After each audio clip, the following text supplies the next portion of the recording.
It's wonderful to have all of you here with us today. Perhaps to start this discussion, we cannot escape AI today. It's become omnipresent, all-pervasive. Given that it's changing the way organizations are working today, and the leadership and impact on leadership as well. So from each of you, perhaps what I want to understand, perhaps I will start with you, Arundhati. As a leader in the tech industry, what does it take to prepare the organization for such a tectonic shift and the changes that is required within a leader to navigate this and take the institution through? First of all, thank you. That's actually a question that we face every single day because yes, it is a tectonic shift. And as one of the panelists just mentioned in the earlier panel, it's a fact that AI has become all pervasive. It's also a fact that this is the first time you have seen technology really getting democratized. And therefore, it's an opportunity that all of us must avail of. Now, how does leadership need to change? First and foremost, I think leadership itself needs to walk the talk. Meaning, how comfortable are we? How AI fluent are we? That is something that we need to really and truly sort of model for the rest of the organization to follow. The second thing I think that what leadership needs to do is to actually ensure that their employees are more curious than apprehensive. Apprehension is something that makes them stay away. You want them to lean in. And the best way of getting them to lean in is to make them curious. So you need to be able to reward those people who are leaning in, who are curious, who are wanting to do stuff with AI. And believe me, when they see this happening with various groups, the energy automatically transmits itself across the organization. So I think, on where leadership is concerned, the main job of the leadership is to ensure that people understand that learning is a lifelong process. Change is constant, and neither of these two should become a chore. Neither of these two should be something that is holding you back. If you can, put in that kind of energy in your employees, then more or less you have the problem solved. Ipsita, also given the pace at which AI is evolving, the speed that is required, maybe in the mindset for a leader to change. So how do you adjust and especially when large organizations, they're big, parts to move in the organization, how do you sort of, navigate that? It's a great question. I'm going to start with something that almost sounds contradictory to what we're talking about, which is, I think we've almost gone too far to say everything is about AI all the time. I was refreshingly in an entire week of conversations around leading global businesses. And for the first time in many, many weeks, AI was mentioned only in very, very sort of segmented periods of time. And so I think first, the recognition for people that AI is going to make things more and more intuitive. The fear of technology, actually, AI works for it more than against it. Because the ability to interact the way you would interact naturally is the whole point of AI. And so I think one of the things that we need to kind of educate and talk about on a continuous basis is that AI is about making things as intuitive as it possibly can be. To the point where, as you rightly said, things are moving so fast, you almost should make decisions about where and what you're going to engage on, because you're actually going to have to make, some sorts of assumptions around what will not exist in a period of time that you're learning and then having to unlearn again. Having said that, studies that have been done have shown that where in the West, most people think of AI as something that's going to replace them, the young in India think of AI as something that's going to serve them. And I think we need to lean into that as well, because the optimism that has come with AI in the country, I'm starting to see it wane a little bit. And I think we need to sort of bring it back to what it can really be. For the person who's using AI in a just in a sort of interactive way, whether it's a ChatGPT or a Gemini or Copilot, I often tell my teams, think about it as interacting with a really smart person.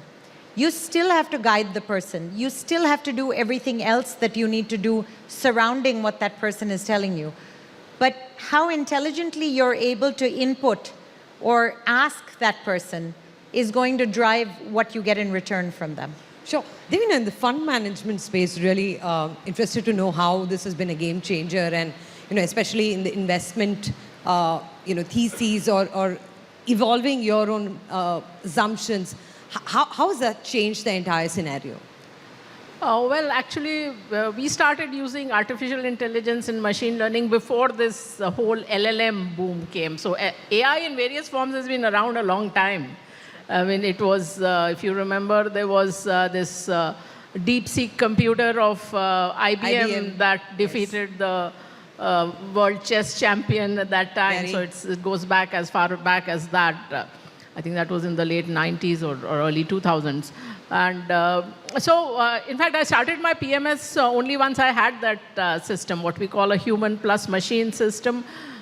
Simply because, I mean, I had the PMS license for a good 20 years, you'd be surprised, before I launched, because I said, I cannot buy stocks based on my whims and fancies. There has to be some system which gives you some predictability, some forecastability, some consistency.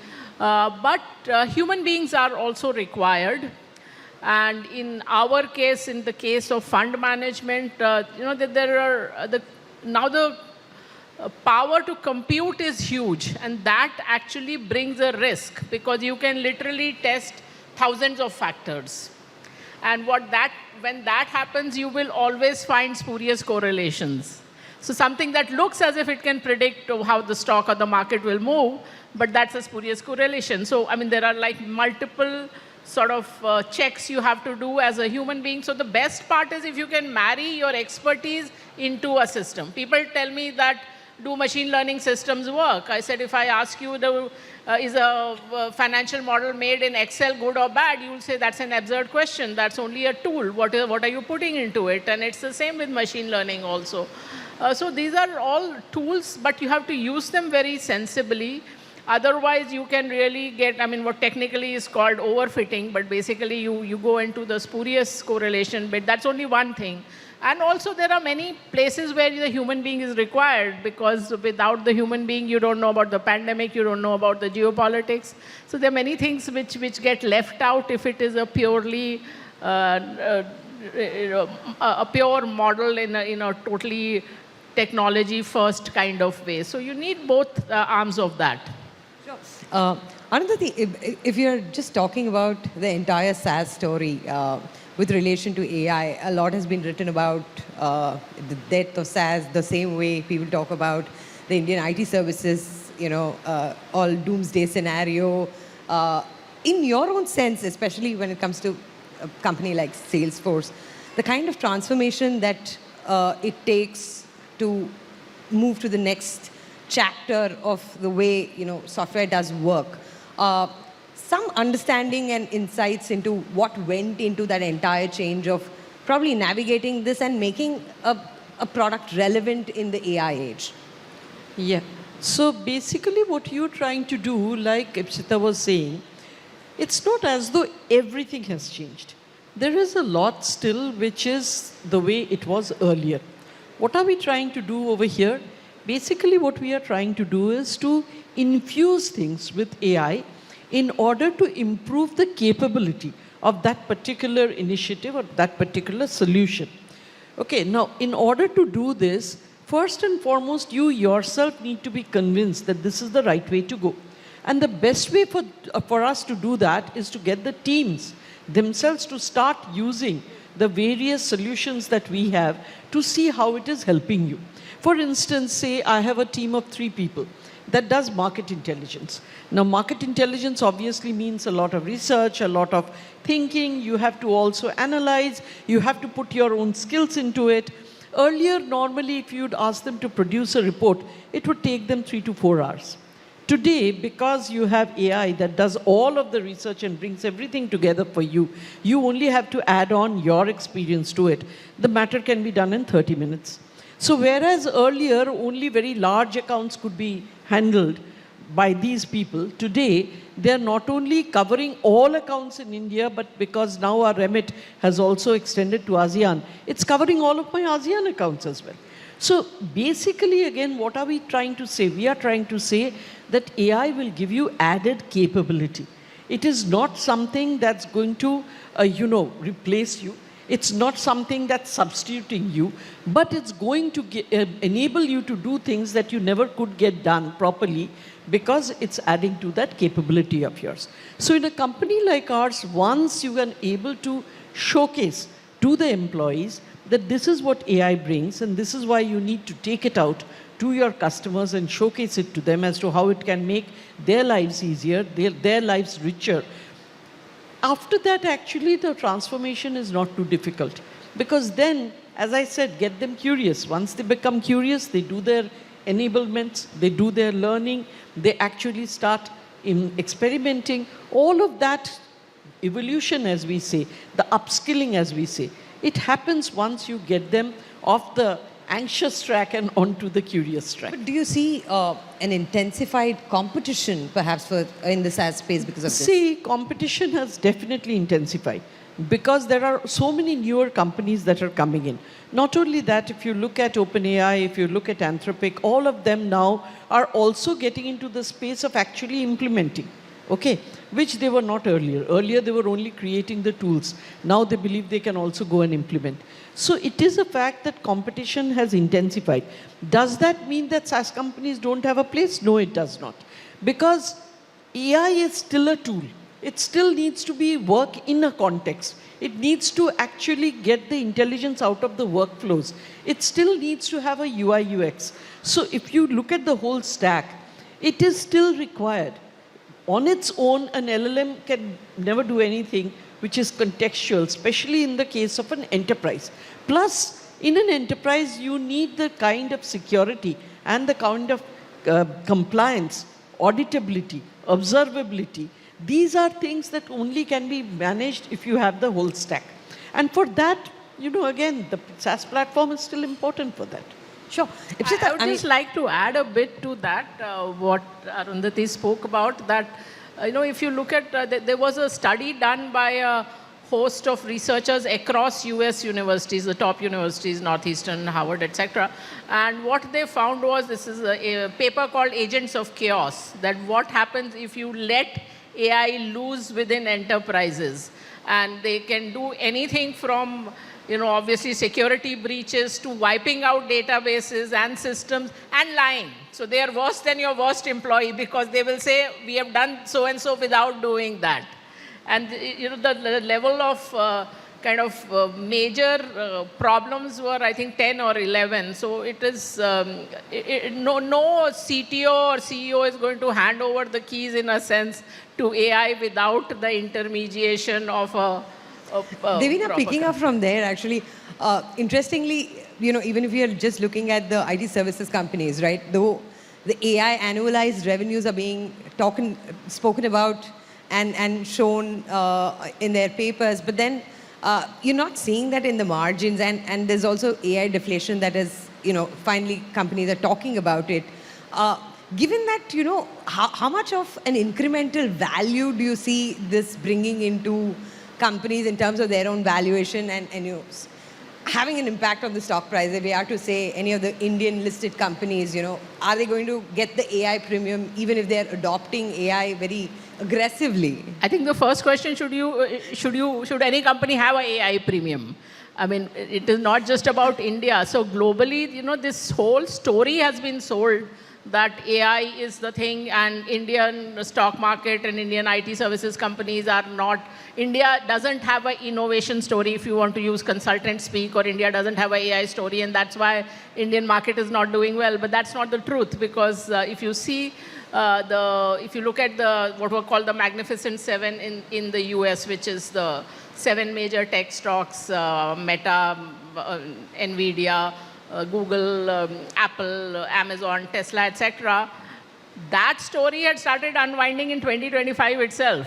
Only 2 of those companies outperformed the S&P in 2025. In 2026, 3 or 4 are down for the year.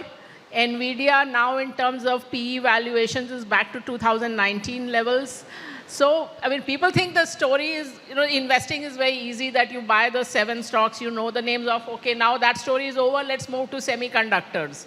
Now, semiconductors as a is an industry we have followed. We've been following, I mean, we've had our global research since 1999. So we've followed all these companies from TSMC and Samsung to Micron, NVIDIA, AMD, Intel, etc. for that long. And what people don't realize is that it's an extremely volatile, extremely cyclical sector.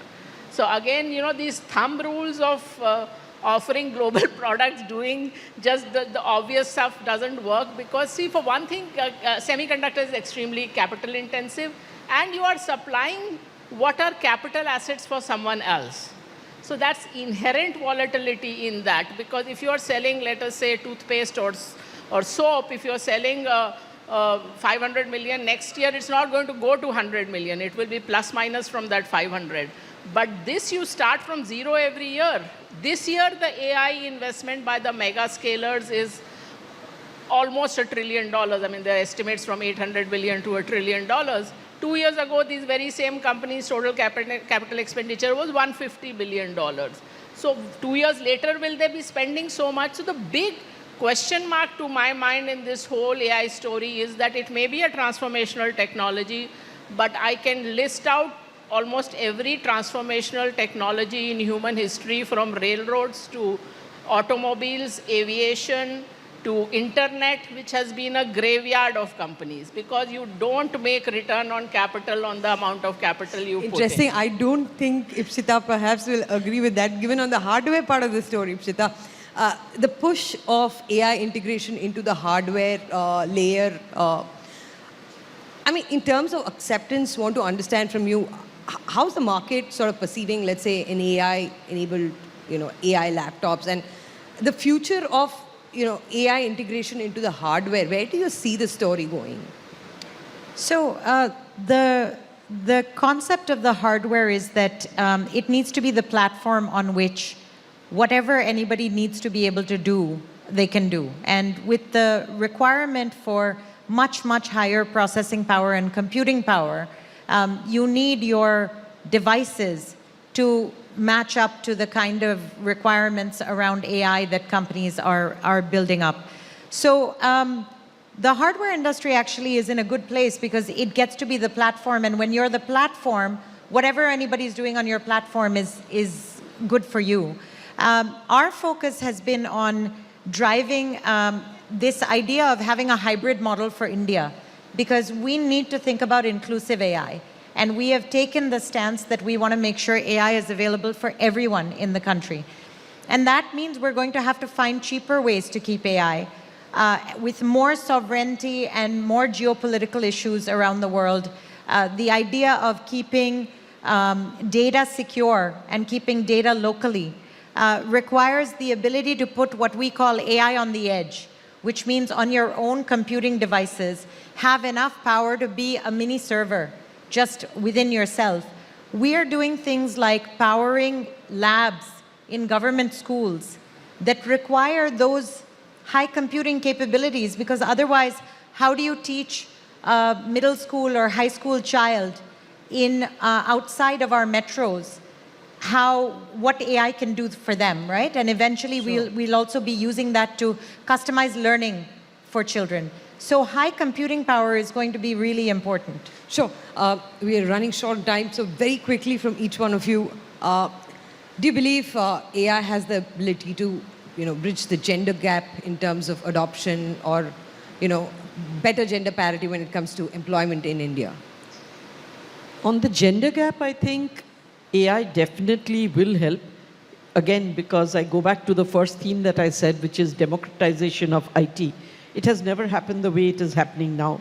It provides you with information, it provides you with training, it provides you with whatever you want, as long as you have access to it. The access problem is still not completely solved.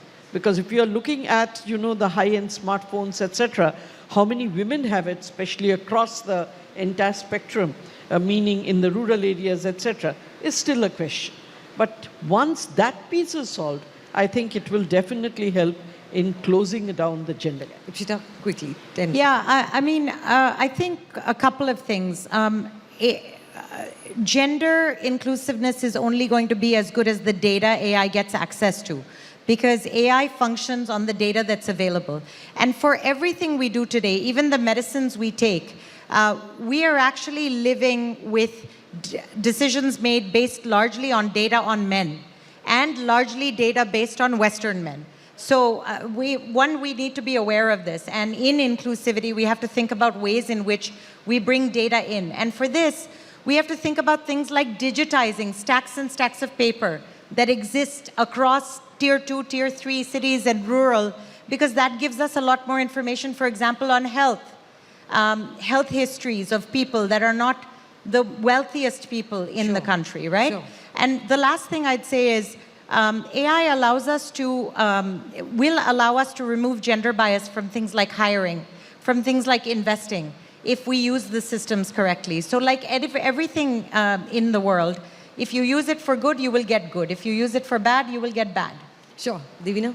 I think the risks are greater for kind of evening out the gender bias because most of these large language models have been trained on tons of data, which includes a lot of junk data. So they actually amplify gender bias, they amplify race bias, they amplify all of those biases rather than reducing it. So, I mean, all data, all studies show that they, give resumes with exactly the same thing with the name of a man and a woman, and it will prefer the man because that's the data it's been trained on. So we need to be very careful, and it's a black box, so you don't know this is what is happening, and people are relying more and more on these systems. So, that to me is a big, big danger. And yes, also, I mean, the fact is that at least in India, there are all this talk of that don't give mobile phones to women. So whether they get the access also to what is available. Lovely. Thank you so much for your time.